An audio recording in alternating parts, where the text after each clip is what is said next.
Di video kali ini gue bakal coba ngerekomendasiin iPhone yang mungkin cocok ya buat kalian pakai untuk edisi THR dapat uang lebaran ya kan. Tapi I'm so sorry, di rekomendasi kali ini gue tidak merekomendasikan iPhone yang masih pakai home button. Nanti gue coba jelasin di akhir video. Oke, kalau lo tajir melintir, tir-tir, dan THR lo tuh gede banget, atau lo udah punya uang tabungan ditambah THR, ditambah gaji lo, dan ya di split sama kredit tipis-tipis untuk beli sebuah handphone ini. Nggak. Intinya gini, lo udah mampu lah beli iPhone yang paling mentok saat ini. iPhone 15 Pro ya kan. Apa sih yang bakal lo dapat? Menurut gue. Lu bakal dapat semua ekosistem yang disuguhkan sama si Apple Keroak. Dan ini menurut gue juga adalah momen yang pas untuk lu beli iPhone seri 15 Pro. Karena ini udah bukan handphone baru lagi, ini udah berbulan-bulan ya. Jadi banyak yang nggak sempurna, yang kurang-kurangnya udah diperbaikin sama Apple. Tapi gue nambahin sedikit dah sebagai user 15 Pro ini. Bedanya ya, yang gue rasakan dengan generasi sebelumnya si 14 Pro sebenarnya minor parah ya. Untuk masalah titaniumnya, kalau lo penasaran, gue cerita dikit deh. Titanium itu nggak bakal berasa apa-apa di tangan lo. Ya, yang paling mencolok buat gue perbedaannya adalah dari sisi ya switch vibrate-nya ini. Ini yang tadinya digeser-geser sekarang cuman ditekan-tekan. Udah itu aja sih dari sisi dari sisi fisik yang gue rasakan perbedaannya dengan varian 14 Pro dari 15 Pro.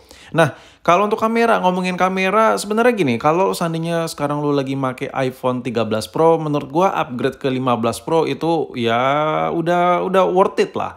Cuman kalau lu sekarang lagi pakai 14 Pro, lu mau upgrade ke 15 Pro, menurut gua buang-buang duit, men. Kayak sama aja gitu kameranya, karena gue pakai kedua HP ini. Anjay, so kaya banget gitu gue.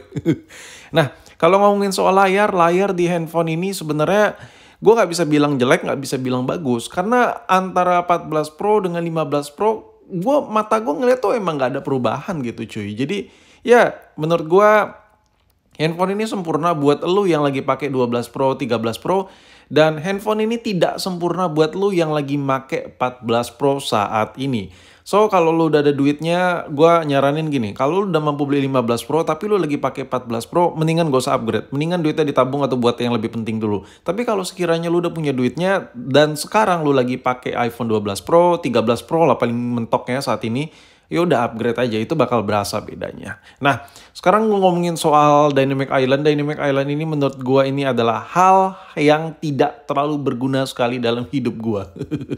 Nah, kalau ngomongin soal sisi fisik, fungsi, dan lain-lain, handphone ini sampai saat ini gue nggak ngalamin yang bikin gue emosi, bla bla, nggak. Ada sih minor-minor lah, kayak kurang-kurangnya kayak kadang gua ngedit video kadang agak sedikit ya kurang gercep lah ya. Tapi ya gitulah. Ya namanya juga buatan manusia. Sekarang iPhone Gen 14 Pro. Ya, iPhone generasi 14 Pro ini generasi 14 lah, mau 14 biasa atau 14 Pro.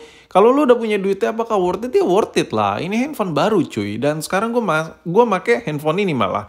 Yang 15 Pro-nya itu lagi gue museumin dulu, gue pakai yang 14 Pro dulu. Nah, tapi gue yang varian Max lah. Dan tapi gue yang iBox lah. Kayak tangan gue alergi gitu, yang non resmi gitu. Anjay, ayo dong santet online di kolom komentar. Nah, kalau sekiranya lu udah mampu beli 14 Pro, apa sih yang lu dapat? Yang lu dapat adalah, ini benar-benar banyak banget perubahan yang terjadi. Yang pertama, ini kameranya makin gede ya. Yang kedua ini Dynamic Island. Nah, tapi kalau lu udah punya handphone ini, lu upgrade ke 15 Pro, nggak ada perubahan. Nggak ada. Kayak sama-sama aja gitu.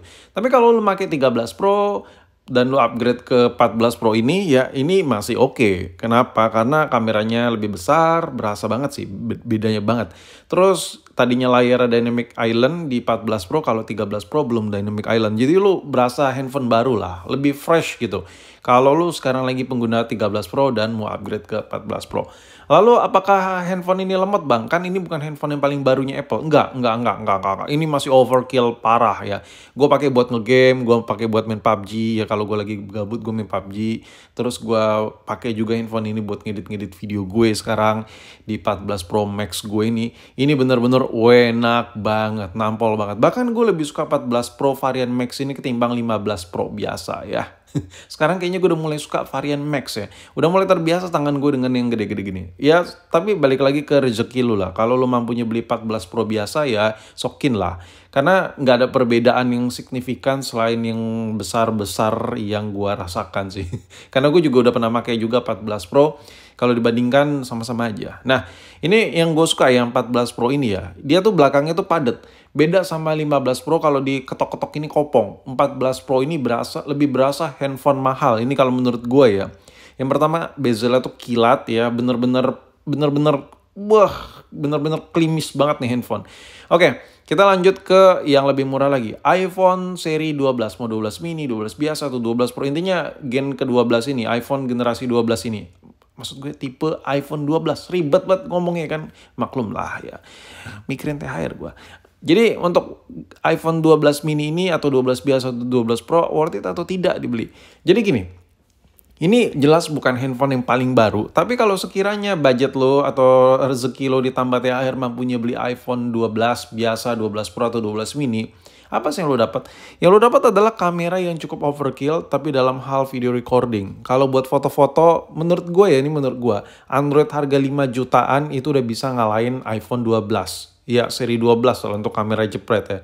Tapi untuk video recording, kalau lo emang butuh banget video buat recording tuh yang halus, ya yang bener, intinya lo butuh video yang perfect lah kalau lo ngerekam. Menurut gue, saran gue ambil varian iPhone 12 aja, 12 mini, 12 Pro. Intinya iPhone 12 ini masih masuk lah di wishlist rekomendasi untuk video recording terbaik. Tapi kalau lu butuhnya nggak terlalu butuh video, lu butuhnya buat jepret-jepret yang bagus, saran gue ambil Android aja lah. Yang harga 5 juta, 6 juta tuh lebih bagus daripada seri 12 kameranya.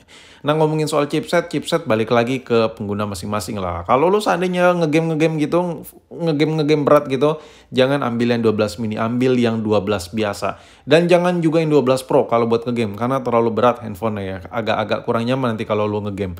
Saran gue 12 biasa cocok buat gaming, 12 mini cocok buat aktivitas yang tinggi, dan 12 Pro lebih ke kamera. Nah, sekarang gue bakal jelasin kenapa gue gak rekomendasiin iPhone yang masih pakai home button. Jadi gini, kalau seandainya lu sekarang di tahun 2024 ada duit THR nih ya, dan lu pengen upgrade handphone, dan handphone itu yang mau lu upgrade ke iPhone seri-seri old gitu, kayak iPhone 7, iPhone 8, atau iPhone SE Gen 2 ya, Gen 3. Saran gue mendingan lu tabung dulu duitnya, atau mungkin ya, menurut gue ya, lu cari optional terbaik aja. Banyak kok Android yang bisa ngehit spek yang dikasih sama si Apple. Ini menurut gue secara gue yang make semua handphone yang gue ceritain ini. Menurut gue di iPhone budget sejutaan itu udah nggak ada worth it-nya kalau dibandingkan dengan Android sejuta yang jauh lebih worth it kemana-mana, jauh lebih kepake. Jujur ya, gue daily tuh lebih suka pakai Android harga sejutaan daripada iPhone sejutaan. Yaudah, ini rekomendasi gue. Kalau ada yang kurang tambahin aja di kolom komentar.